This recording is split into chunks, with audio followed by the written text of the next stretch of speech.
others have said, it's not a matter of when you'll get into the aquifer in the waterways, or it's not a matter of if, it's a matter of when. Florida, especially North Florida, has super sandy soil. Everything goes through the rainfall, the nutrients.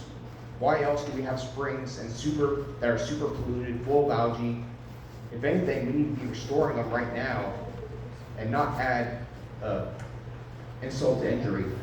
And also, one main point, Florida has a multi-billion-dollar tourism industry. We are not an industrial state. We need to protect the coastlines from pollution, and because they will keep declining. They already have on the East Coast, Southwest Florida, they're full of red tide, there's death everywhere. There's a right to clean water for Florida. They're trying to push because the state is doing nothing to improve the fishery. Everything's collapsing down there. I don't know if you guys know much about it. I mean, obviously the Everglades and Indian River maybe.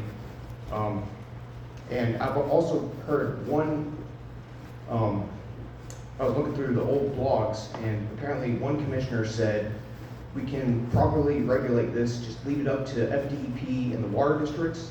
I know that I love some of these rivers and springs so much that I already know that what their motives and their questionable leadership, we cannot leave it up to them, not nowadays. Thank you. Good job.